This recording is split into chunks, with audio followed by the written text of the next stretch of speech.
Okay. Well, welcome to our webinar today. We've done a sound check like we do every webinar. This webinar is being recorded. If you've got any questions, as you did now, just type it in the question box. There will be a section where we will handle any questions, but hopefully I'll be able to answer most of your questions within the presentation. So to kick off, some of you might have heard of this quote before. The rich live well, while the wealthy sleep well.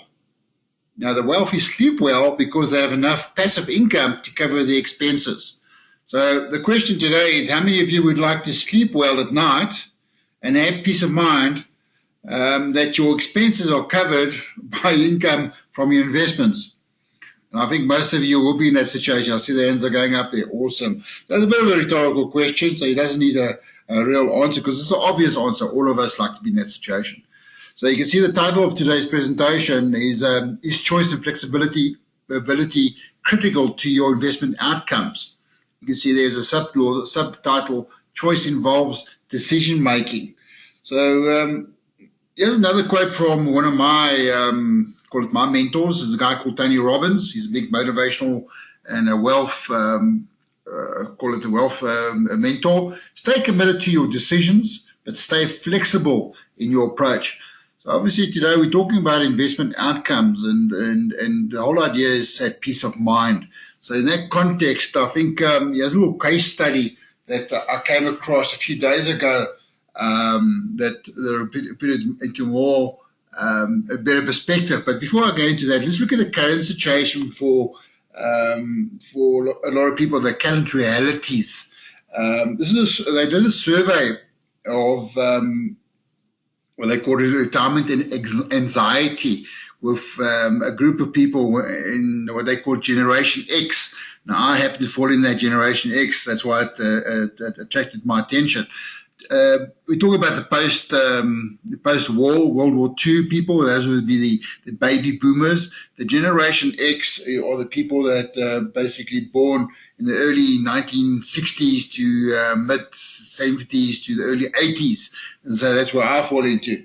But they did a survey of this group of people where I fall into. They found that 74% of people worry about not saving enough for retirement. So that was quite interesting. So the other 26% are happy in that scenario. But they found that 25% are not confident they could retire and not having to work when it comes to retirement age. 67% of people are worried, Generation X people, are worried about not planning enough for retirement. And 55% worry about having or not taking or having or taking on too much debt. So that was quite an interesting fact. So, as I say, if I put it into bring it closer to home, those are scary facts really, but bring it closer to home, if I can bring up a case study or a bit of a story. Here's an example. I'm a 53-year-old. I'm a consultant. So, when you're a consultant, we talk about as and when income. So some months might be good, some months might not be so good. But that's a work of a consultant. So some of you might relate to that. But in this scenario, he has a provident fund that's worth 500,000. Okay, but he cannot contribute more to that fund. Number one, and number two, he's not eligible for the company's pension fund because obviously he's a consultant, he's a contractor, call it that way. But so what he's started doing is on a monthly basis, as I say, when he has extra funds, he's been investing 10,000 Rand per month into a share portfolio in the last 12 months. But saying that, he's got 120,000 Rand saved up in the last 12 months, but he's down 19%. So and this particular person found that he hasn't got the right knowledge and experience. That's number one, and number two, he does not have the time to be watching his portfolio all the time. So he wants to know, he's got his spare cash now, what are his other options? So there's three considerations or three implications in this scenario. Number one is what are your income needs, and obviously the taxation on that. In this scenario where he's got 500,000 Rand in a capital portfolio, they say that for every 4,000 Rand a month you need in income, at retirement, you need 1 million in capital. So with 500,000, it's going to give him 2,000 rand per month.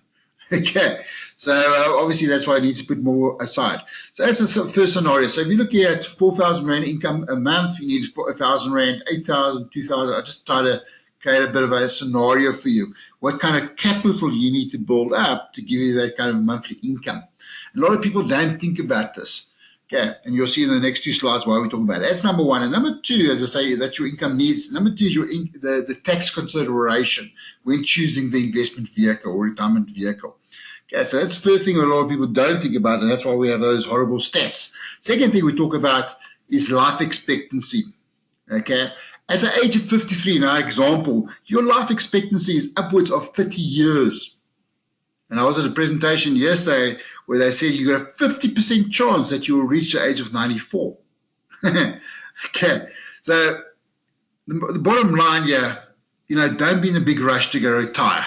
Okay, yes, we all know golden years and things like that, but be careful about grabbing the first opportunity to retire. I found that a lot of people are being retrenched, and they have an opportunity now to take their package and take your early retirement. The main rule to retirement is deferred as long as possible. So that's the second point you want to take in consideration, life expectancy. So that follows on to the third point, your investment time horizon. So we talk about, with a 30 to 40-year investment time horizon, it's important to invest aggressively. Okay, when I say aggressively, obviously most of your funds in equities and hopefully most of your funds in growth kind of stocks. Okay, so that's the first thing. Second thing is, the longer the term, the better it is for you. Your investment risk decreases significantly if the term, your investment horizon, is longer than 15 years. So that's why we talk about long-term investing. And the third thing is, and this is where a lot of people do fall into this trap, by being recklessly conservative. Especially if it comes to their retirement and their nest egg, that'll do more damage than choosing the wrong investment vehicle. So again, you want to be in an investment vehicle that's going to outperform inflation by a far margin, and obviously ideally is like equities and growth stocks. So those are the three things that you must be aware of. So here's a quote again here's another quote that I thought also comes when we talk about investment decision making. In any moment of decision, the best thing you can do is the right thing. The worst thing you can do is nothing. Okay, so obviously retirement is a very important thing to look at, and obviously decisions around that is very, very important. So I thought I'd just throw that as regarding decision making. So what is the ideal situation, ideal position to have? Obviously, we spoke right in the beginning, you want to have that peace of mind. You want to have sufficient investment income that can beat inflation, that be able to maintain your current lifestyle. Okay, so you're looking at something that's a tax-efficient investment vehicle. So, and I like to look at these slides. I use these little images just to highlight for me the situation where you have a happy retirement. To be happy retirement, yes, doesn't have to be the age of 65. It can be a bit earlier, but the whole idea is, I talk about, and that's why I use this example at the bottom here, sleep well at night. You've heard me talk about it before. SWAN, the little acronym, SWAN, stands for sleep well at night. So the idea is of golden years, you want to be able to retirement, enjoy your golden years and things like travel the world, ocean cruises, luxury train trips, all that kind of stuff. But enjoying life. Money is not a problem. You have peace of mind. That's the ideal situation I think a lot of us want to be in. So here's another quote also from, and I've used this before, and I think, especially with Generation X, we call it the sandwich generation. You've got our young children, and we've also got our older generation parents to look after. The greatest gift that you can give your children is to have financial freedom in your retirement. And I can't remember where I got that quote from. But that just being in a situation where you plan for your retirement, and that's why that's also part of that happy retirement. So, what are we proposing? How do we get there?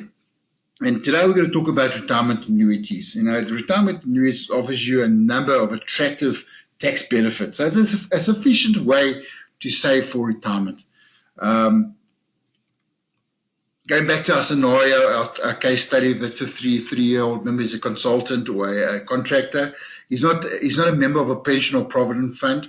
But in that scenario, you may deduct up to 27.5% of the highest taxable income or remuneration, okay, capped up to 350,000 rand per year. You're right to deduct or claim back 27.5%. So if you are a member of a provident or pension fund, and now you decide to take out the retirement annuity, the combined amount, you're allowed to deduct 27.5%. This is new changes that brought in now from the 1st of March. It was 15%. Now it's 27.5% only combined. Okay, but in this scenario, if you're not a pension fund, you don't have a pension fund, it's that total remuneration up to 27.5%, up to 350,000 rand. That's a big lump sum. Okay, so why do we propose this retirement annuity? You pay no income tax, capital gains tax, or dividend withholding tax within the fund. So obviously that feeds back to higher growth potential. So it's the magic of compounding comes in. You're allowed to take out a maximum of 33% of your investment as cash, okay, plus any other amounts that you have not deducted. That 27% that's on contributions, you're allowed to take out above that when you retire. But the other 2/3, the balance, has to be used for a proved compulsory annuity, what we call a living annuity. So the idea there is that you're going to pay for your pension. This is where, as I say, it's compulsory. You pay for yourself a monthly income. And obviously the whole idea there is to preserve your capital. So the idea here is that, sorry, let me just get back to my slide here. Here we go. Regards living annuities. So there's certain things that has to be put in place. So a living annuity is a post-retirement product that allows you to invest your accumulated retirement, that other 2/3, okay, that provide a retirement income. But there are also certain conditions. First of all, obviously, you have to choose, and I sincerely recommend that you invest into what they call Regulation 8 to 28 of the pension fund. So it's just prudent guidelines, but you have to compulsory choose between 2.5% and 17.5% per annum as income, and obviously that gives you flexibility to control your investments. Saying that, obviously you need to invest appropriately and choose a withdrawal rate that will make your retirement funds last. So it's advisable to ask for a financial advisor to assist you. Okay, but this is, as I say, the 2/3. I hope you guys understand that. On the next slide, you'll see, in the next few slides, you'll see comes to tax benefits, how this will benefit you. So what will this do for you? So first of all, as I said just now, you don't pay any income tax, capital gains tax, or dividend withholding tax on your investment return within the RA. So this will boost your investment growth. That's number one. Number two, and we talk about savings now. The savings benefits, your savings within the fund are safe from creditors. Okay, so that's even if you become declared insolvent, your investment savings within that fund are safe. However, if you decide to withdraw that lump sum, your creditors do have access to it, especially if you receive it in your bank account. So be aware of those kind of scenarios. Secondly, obviously, savings can be shared with a former spouse on divorce, okay, but also only agreed in a court-approved divorce order. So just be aware that your spouse or your former spouse can have access to your retirement funds. And then thirdly, the savings will not form part of your estate. If you die before retirement, obviously there's no estate duty. The trustees of your fund will distribute the savings to your dependents and any other beneficiaries that you nominate at your discretion. If you die without any dependents or nominated beneficiaries, the money will be paid into your estate. Okay, I always find it amazing that people have that scenario. I'd rather have a charity or something. latter will be benefit from my, instead of going into my estate if I don't have any other beneficiaries. So just be aware of those kinds of scenarios too. And the third scenario, and this is where it's interesting, that annuity income, that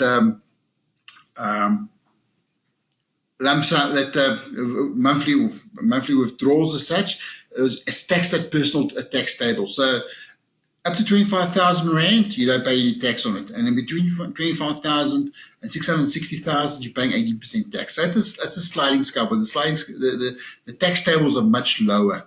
Okay, on that lump sum, your first third up to 500,000 is tax free. Okay, thereafter, obviously, you can see that the tax tables are there. It works also on a sliding scale, but obviously much better tax rates and such. Okay, let's move on to a thing that just brought in now, what they call de minimis.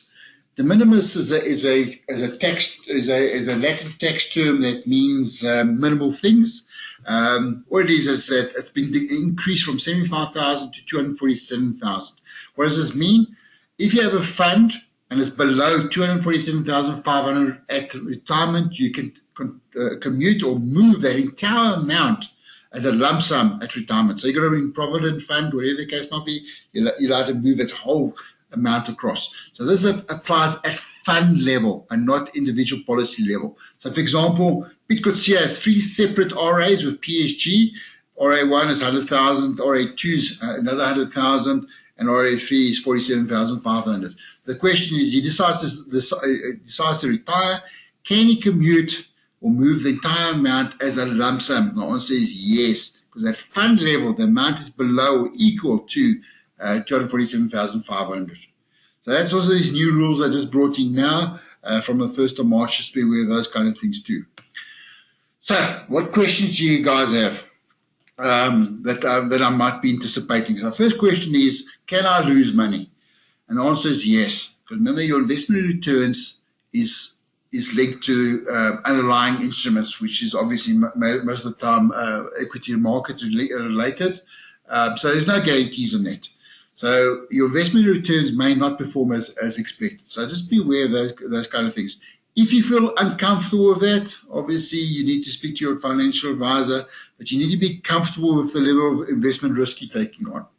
So if you're not sure how to invest, and I suggest you click on this link here to take you through to our list of providers that will help you make your appropriate choices. So just be aware, obviously there's risk involved. You can lose money. Second question, can I access my savings before I turn 55? So remember, for retirement annuities, you can't have access until after 55. However, you can access the funds, your savings, if you're emigrating, number one. Number two, that you're forced to retire due to ill health. And obviously, the third scenario is that you can stop your contributions, and if your savings is less than 7,000, you can withdraw that whole 7,000 rand. So those are only 3 scenarios that you can have access to the funds before 55. Also be aware of obviously high charges that could affect your income in retirement years. Just 1% reduction in fees can add up to 30% savings over a 40-year period. So just be aware of costs. And talking about costs, and this is the next thing, why you want to use PSG for your retirement annuities, obviously with expert support, we do offer much lower reduced costs, especially with our PSG funds. On our PSG funds, we have an ongoing platform fee of 0.2%, with VAT 0.228%. Other funds, you can see the much higher charge. So that's the benefit of looking at PSG funds. So it gives you, we have a broad range of funds. I mean, you'll see on the next slide, I give you access to what they call a funds list. So you've got to have flexibility on one platform to have access to a whole lot of different funds from different lists. Okay. So the main thing about the investment or underlying investments, they have to comply. They have to meet Regulation 28 of the Pension Funds Act. What it is that there's certain restrictions. For example, there might be limits on equity exposure, For example, you might not have, you're not allowed to have more than 75% invested in equities, as limited to 15% offshore, and there's a whole lot of other things that it has to meet. So if you click on this little list here of they call funds, the funds list, the highlight for you all the lists that do meet those requirements. And you'll see, for example, looking at the PSG funds, there are 4 funds that meet that criteria: PSG Balanced Fund, PSG Diversified Income Fund, PSG Money Market Fund, PSG Stable Fund. But you'll see that they are eligible. You can look at that whole list and then go through that list. So that's the whole thing about retirement annuities. They have to meet certain criteria. The whole idea is there to protect you as an investor. It's more prudent investment strategies and things like that. That's what we talk about Regulation 28. Okay. So the other thing you might want to consider is, how can I invest? You can make a lump sum investment, or you can make monthly debit orders, or a combination between the two of them, or what they call ad hoc contributions. Minimum investment is a lump sum, or lump sums is 20,000. With debit orders, minimum there is 500 Rand per month. Okay.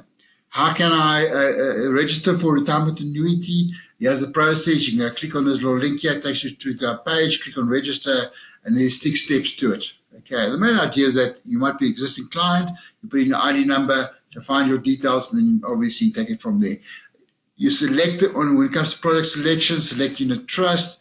Go through the whole process, accept the terms and conditions. Then you go back to the whole process and click next, enter username and password, and then go set up your funds that you want to choose. Okay. But if that process doesn't help you, there's the whole client services department there to help you. So let's look at what questions you guys might be having today. Let's see. All good. Okay. Questions? What questions you guys have? Up. There's a question from Johan. Great question, Johan. Is Regulation 28 also applicable to your LA? I presume a living annuity? Yes. Okay. So that answers your question very quickly, Johan. Yes, it has to be prudent investment strategies. Are there any other questions? Just type it up. There's a question from Henny. What's an ETF? ETF is a exchange traded fund. So it's more secure. It's like a share, trades like a share. Unfortunately, at this point in time, it's excluded out of the retirement annuities. So yeah, a bit of a higher risk there, and obviously different exposure and things like that. Nicole, your point to links in the PowerPoint, will you make it available sometime? Yeah, straight after this presentation, Nicole, I will be sending out the recording to the webinar as well as the PDF. Okay. Francis, here's a question from Francis. Is a living annuity, whoops, let me just grab this. It's running away from me, or you guys are typing so fast. Is a living annuity, what is the ideal proportion of one's funds that one should invest in offshore-based funds? Remember, with Regulation 28, you can't have more than 15% offshore. So, Francis, I hope that answers your question. President Nicole, there's a question from Asanda. Asanda, is this investment process only for retirement annuity? Investment process, when you talk about Regulation 28, no, you can go VIP, but obviously for tax benefits, there's certain requirements in the retirement annuity. Okay, great questions, guys. RA overseas exposure limits 21%, not 15%. Well, according to the document I got here, it says Regulation 28, no more than 15% may be invested offshore. That's information I got here, Hannes. Okay, well, Francis, I don't know. The way I understand it is that the Regulation 28 also applies to LA, to living annuities, that same criteria. But I will follow up for you and make sure, and I'll answer you by email just to make sure, Francis. Okay. Just here from John. Can I continue to contribute to a retirement annuity after it has matured? Yes. Yes, you can delay. Remember, it's from the age of 55, John, that you can start withdrawing. But obviously, you want to delay that as long as you can. So, yeah, no problem.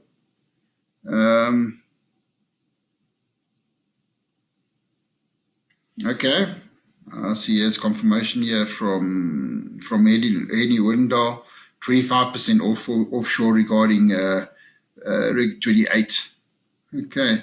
So, Hannes, I hope that answers your question. I'm sure I got confirmation here from Henny. Okay. Obviously, my document I got was wrong. Okay. So, you can have air exposure offshore. Are there any other questions? Looks like that's all of it coming through. Thanks, Sean. Got it. Thanks, Tony. Pleasure. Hope you enjoyed it. Awesome. Okay, guys, let's quickly just summarize it. In conclusion, what must you remember from this presentation? The idea here is to take advantage of a tax-efficient investment vehicle.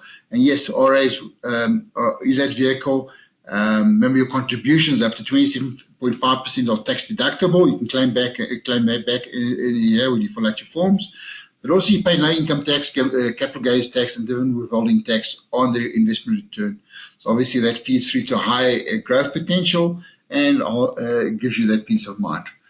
Okay, so what's the next action steps? If you haven't got an RA yet, consider opening up an RA account. If you have got an existing RA and you're not maximizing at 27.5%, maybe consider topping up your RA. Okay, but for more information, go to our website. You can click on these links, and if I say if you want to help with the opening up the account, the process, there's a link to the client service department, and there's the contact numbers. So from my side, we were setting up the recording as well as the PDF, hopefully by this afternoon. There's my contact details. And you're welcome to drop me an email. If I haven't answered your question within this webinar, I'll be referring back to you guys. So from my side, thanks a lot for participating. I hope you've enjoyed it. Let me just see. Oops, here's another question that came in quickly.